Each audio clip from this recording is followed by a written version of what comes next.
and then explained that I was not at the prayer at the time because I had been stung by a poisonous.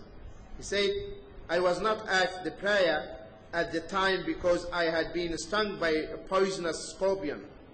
He said, what did you then do? I replied, I used ruqya to cure it. He said, what compelled you to do that? I said, a hadith I heard from Ash-Sha'bi. He asked, which hadith Sha'bi narrated? I replied, he reported from Buraidah bin al-Husayyib, who said that ruqya is not allowed except for the treatment of evil eye, ayn, and poisonous sting. He, Sa'id ibn Jubayr, said he has done well by stopping on what he has heard to act according to the knowledge as opposed to ignorance. However, Ibn Abbas narrated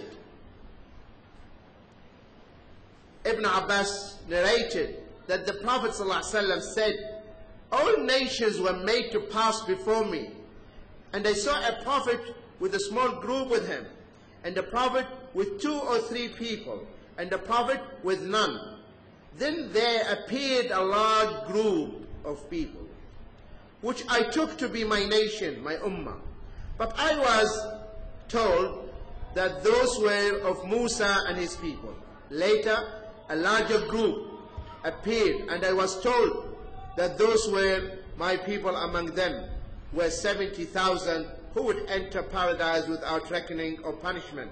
The Prophet ﷺ then got up and went to his house, and the people went into discussion as to who they might be. Some said, perhaps they are the companions of the Messenger of Allah ﷺ. Others said, maybe belong to those who were born in Islam and therefore had never ascribed any partner with Allah. And while they were exchanging their views like this, the Prophet ﷺ came out and was informed about the news.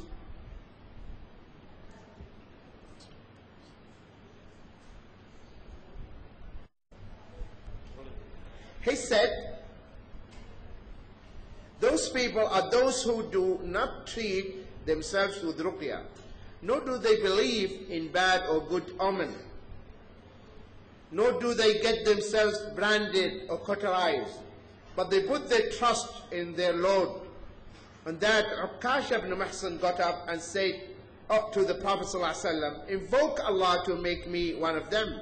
He ﷺ said, you are one of them. Then another man got up and said, invoke Allah to make me one of them. He ﷺ said, Ukasha has preceded you, has preceded you. Okay, brothers and sisters, we stop at this point. Inshallah, when we come, we will proceed. Barakallahu feekum. Jazakumullah khair. We're talking, my dear brothers and sisters, about this hadith in chapter number 3, which is a long hadith. It's a long hadith, and there are many issues mentioned in this hadith. So first of all, that Hussein says that he was with Sa'id ibn Jubayr, and Sa'id ibn Jubayr is a tabi'i. Is what? Tabi'i. And who's the tabi'i? The students of the Sahabi. The students of the Sahabi is called tabi'i. So he said, I was in the company of Sa'id ibn Jubayr. Then Sa'id ibn Jubayr said, who saw the shooting star last night? It happened that there was a shooting star appeared in the sky very late. So in the morning he asked, Sa'id ibn Jubayr was asking those around him, who saw the shooting star last night? So Hussein said, I saw it. But the shooting star appeared very late night.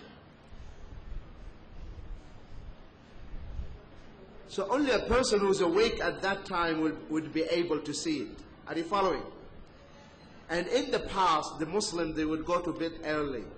So if a person is awake late night, it means what? He was doing what? Prayer, tahajjud. Not watching television. Huh? Okay. So, immediately, he didn't want them to assume that he was praying. And this shows the ikhlas. He didn't want them to think of him that he was praying when he was not. Not like us, we want people to think of us good all the time.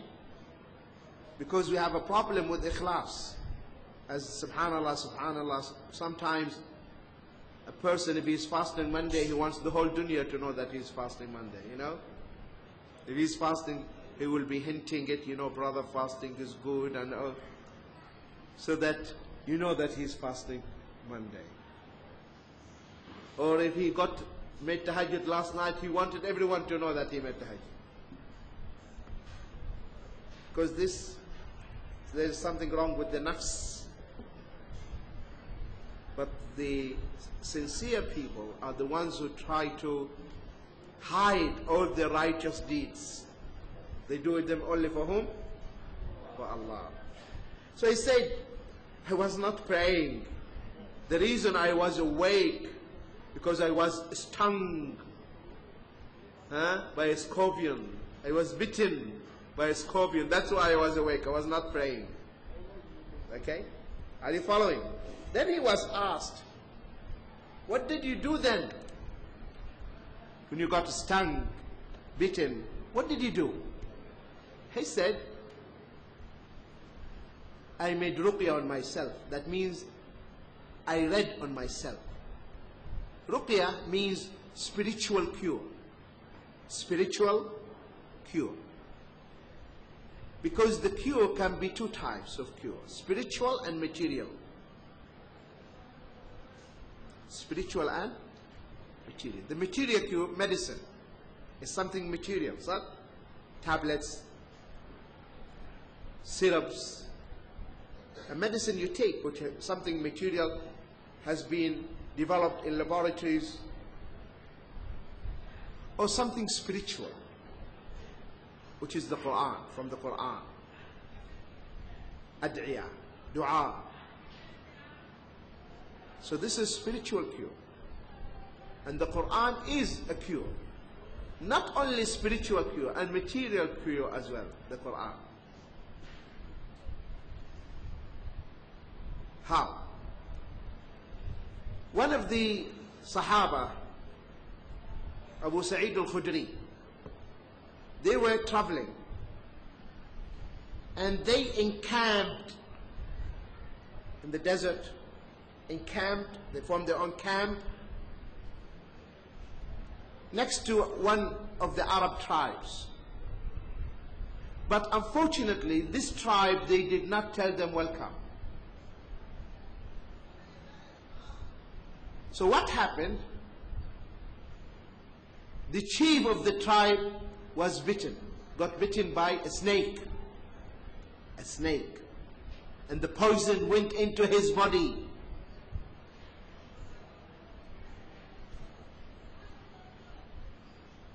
So a woman came to the group of the Sahaba and said, the chief of the tribe